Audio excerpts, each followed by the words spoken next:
Անմեղ լինելը բավարար չէ, Ղրիմի կամուրջը պայթեցնելու գործով ապօրինի մեղադրվում է Հայաստանի Հանրապետության քաղաքացի Արթուր Տերչանյանը։ Նախ ներկայացնեմ մեր բանախոսներին Հելսինկյան քաղաքացիական ասամբլեայի Վանաձորի գրասենյակի ղեկավար իրավապաշտպան Արթուր Սաքունց, նույն գրասենյակի փաստաբան Նուշիկ Տեր-Մովսիսյան եւ մեր տաղավարում է նաեւ Արթուր Տերչանյանի տիկինը Ժենյա Տերչանյանը։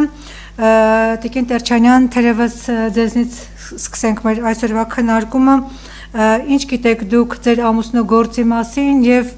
հետաքրքիր է նաեւ թե ինչպես արձագանքեցիք փաստին, որ ձեր ամուսինը մեղադրվում է Ղրիմի կամուրջի պայթեցման գործով, համեցեք։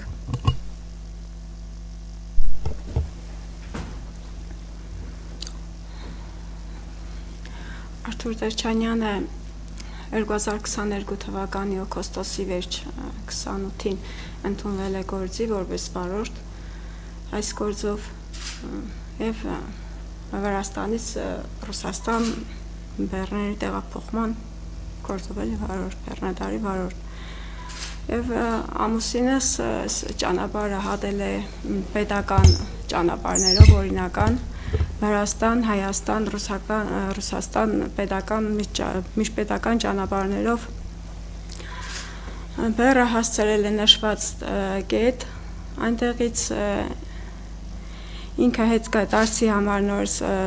բեռը բարձել նույն ձևի Վրաստան վերադառնալու նպատակով Վրաստան վերադառնալու ճանապարհին 3 օր հերթի մեջ սպասել է Լարսի անցակետում մինչ ինքը իմացել է դեպքի մասին ու իրեն կանչել են ամուսինս ինքը անձամբ է ներկայացել ոստիկանություն իմանալու եղելությունը, թե ինչի համար են կանչել։ Ու ես արդեն մենք 21 տարի ամուսնացած ենք, ես Արթուրի կինն եմ ու ես իրան լավ ճանաչելով ես վստահ եմ, որ ամուսինս այդ քայլին չէր գնա, նախ առաջին ինքը չէր վտանգի իր կյանքը, ավելի վստահ եմ ինքը չէր վտանգի իր ընտանիքի կյանքը, իր ընտանիքի ապագան։ Ու ես համոզված եմ, որ ինքը իմանալով հանդերձ այդքան ավելի այդ գործեր ավելի արագ կաներ, այդ գործով մասնակցող մարդը, իմացող մարդը, ոչ թե ասենք այդքան ժամանակ ինքը կմնար Ռուսաստանի Դաշնությունում, միջև հասցնեին ամեն ինչ բարձային իրենց երբակալ էին։ Ես վստահ եմ, որ ինքը անմեղ է։ Մինչ փաստաբանին խոսք տրամադրել է հիշեցնեմ մեր ընկերների համար, որ 2022 թվականի հոկտեմբերի 8-ին տեղի ունեցավ պայթյուն Ղրիմի կամրջի վրա։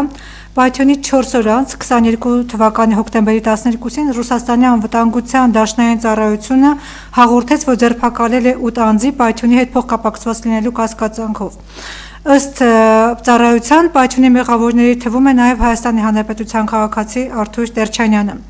25 թվականի նոյեմբերի 27-ին Ռուսաստանի Դաշնության անունից կայացվել է դատավճիռ Հայաստանի Հանրապետության քաղաքացի Արթուր Տերչանյանը եւ եւս 7 քաղաքացիներ դատապարտվել են ՑՄ ազատազրկման։ Դատապարտված քաղաքացիներից եւս 2-ը ազգությամբ հայեր են՝ Արտյոմ եւ Գեորգի Ազատյաններ։ Տիկին Տեր-Մովսիսյան դատապարտյալների փաստաբանները ներկայացրել են ապացույցներ իրենց պաշտպանյալների անմեղ լինելու մասին եւ անմեղությունը հաստատող կարևոր հիմքեր նաեւ Ուկրաինայի ազգային անվտանգության ղեկավարի հայտարարությունը, որ իրենց առաքելության իրականացման համար իրենք օգտագործել են բազմաթիվ մարդկանց, որոնք ոչնչից տեղյակ չլինելով պարզապես կատարել են իրենց ամենօրյա գործը։ Խնդրեմ նաեւ ձեր հիմնավորումները գիտեմ դուք էլ վստահ եք, որ այս մեղադրվող քաղաքացիները մեղավոր չեն։ Շնորհակալություն։ Արթուր Տերչանյանի վերաբերյալ հարուցված Արթուր Տերչանյանի եւ մնացած 8 ամբաստանյանների նկատմամբ հարուցված քրեական գործը բաղկացած էր 118 հատորներից եւ այն բոլոր հատորները, որոնք որ վերաբերվում էին Արթուր Տերչանյանին, մեր կողմից մանրամասն ուսումնասիրման են ենթարկվել, նաեւ դատավճիռը Առաջադրված հոդվածները 8 մեղադրյալներին, այդ թվում նաև Արթուր Տերչանյանին եղել են Ռուսաստանի Դաշնության քրեական օրենսգրքի 205-րդ հոդվածը, որը վերաբերվում է ահաբեկչական գործողություններին, որոնք որ առաջացրել են մարդկանց մահ,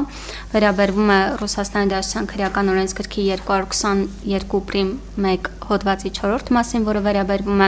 պայթուցիկ նյութեր կամ պայթուցիկ սարքեր ապօրինի ձեռբերելուն, հանձնելուն, իրացնելուն, պահելուն, փոխադրելուն, առաքելուն կամ գրելուն, եւ Արթուր Տերչանյանի մասով մեկ այլ հոդված կա ավելացված պայթուցիկ նյութերի մաքսանենգությունը։ Նշեմ, որ նշված բոլոր հատորները քրեական գործի շրջանակներում, որոնք որ վերաբերվում են Արթուր Տերչանյանին, որևէ ձև չեն ապացուցում Արթուր Տերչանյանի մեղքը իրեն մեղսագրվող արարքի կատարման մեջ, մասնավորապես Ղրիմի կամուրջի պայթյունի մեջ, մանրամասն ուսումնասիրման են ենթարկվել տվյալ բոլոր հատորները։ Անհրաժեշտության դեպքում կարող ենք ընդհանրացված նշել, թե յուրաքանչյուր հատորը ինչի է վերաբերվել եւ յուրաքանչյուր հատորով ինչպես է անգամ հենց դատավճռում հաստատվում, որ Արթուր Տերչանյանը որևէ առնչություն, որևէ մեղսակից առնչություն չի ունեցել տվյալ գործի շրջանակներում, մասնավորապես օրինակ 41-րդ հատորը քրեական գործի շրջանակներում վերաբերվում է դատարանի շրջանակներում նշանակված քրեական գործի շրջանակներում եւ դատաքննության շրջանակներում նշանակված փորձաքննություններին, օրինակ պայթյունատեխնիկական, նյութատեխնիկական եւ այլն, եւ տվյալ հատորով արձանագրված է, ընդ որում հատորի բոլոր էջերով, որտեղ որ եզրակացություններն են նշված, որ բոլոր են նմուշարված իրերը, որոնք որ վերցվել են եւ հանձնվել են փորձաքննության, իրենց մեջ պայթուցիկ նյութեր չեն պարունակում։ Այս են բոլոր նյութերն են եղել, որոնք որ անմիջականորեն վերաբերվել են Արթուր Տերչանյանի եւ իր կողմից վարված բեռնատարին, իր կողմից փոխադրված իրերին եւ այլն, ու այս քրեական գործի շրջանակներում որևէ կերպ չի ապացուցվել, որ Ղրիմի կամուրջի պայթյունը տեղի ունեցել հենց Արթուր Տերչանյանի կողմից փոխադրված բերի պատճառով եւ որ ամենակարևորն է, որ Արթուր Տերչանյանի մեղքը արկա է տվյալ գործի շրջանակներում որևէ կերպ դա այդպես էլ չի ապացուցվել քրեական գործի շրջանակներում։ Իսկ մեղադրող կողմը ինչ հիմքեր ուներ պնդելու, որ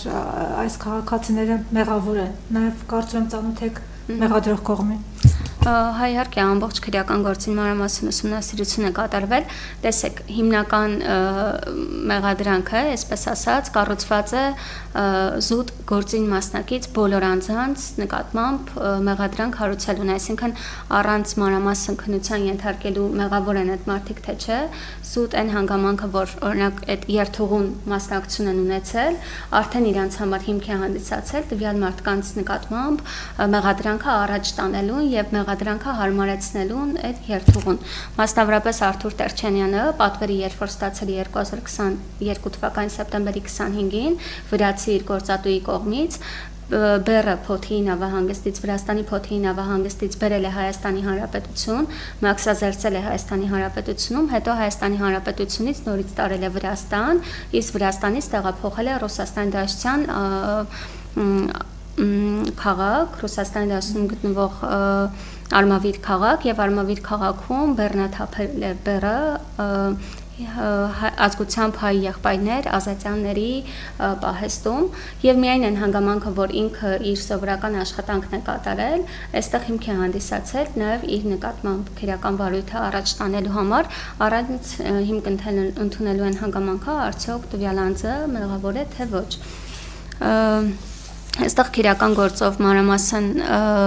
տվյալներ կան թե դատաբժշկական, թե դատահոգեբանական փորձաքննությունների, որովհետև անգամ պաշտպանական կողմը Ռուսաստանի Դաշնության եւ նախաքննության եւ դատաքննության շրջանակներում բարձրացրել է այդ հարցը, որ օրինակ անձը կարող էր 11 օր շարունակ պայթուցիկ նյութով բեռնատարով շրջել մի քանի պետություններով եւ քնել նաեւ այդ բեռնատարի մեջ, արդյոք տվյալ անձը այդ հոգեբանական ունակությունը, տոկունությունը ունի այդ արարքին գնալու համար եւ անգամ դատավճռով դա որևէ կերպ չի հաստատվում։ Մասնավորապես դատավճռի 25-րդ էջում նշվում է, որ 2024 թվականի հունվարի 26-ին փորձագետ Սելիվանովան հրապարակել է ցուցմունքներ առայն, որ հնարավոր չէ միանշանակ եզրակացություն կատարել Տերչանյանի բեռում կողմնակի առարկաների արկայության վերաբերյալ տեղեկացված լինելու կամ չլինելու մասին։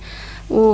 դրան շարունակելով նշել է, որ ուսումնասիրված նյութերում Արթուր Տերչանյանի արտահայտություններում բեռում կողմնակի առարկաների արկայության ըմբռնման լեզվաբանական եւ հոգեբանական նշաններ բացահայտ, այսինքն հստակ արտահայտված չեն արձանագրվել։ Սա նշանակում է, որ թե նյութատեխնիկական փորձաքննություններով, թե դատահոգեբանական փորձաքննություններով որևէ կերպ չի հիմնավորվում, որ պայթել է այն բեռը, որը որ գտնվել է Արթուր Տերչանյանի բեռնատարում եւ որ Արթուր Տերչանյանը ամենակարևորը մեղավոր է եղել տվյալ արարքի կատարման մեջ։ Շնորհակալություն, պարոն Սաքունց, փաստաբանը ներկայացրեց եւ նաեւ գործում ներգրաված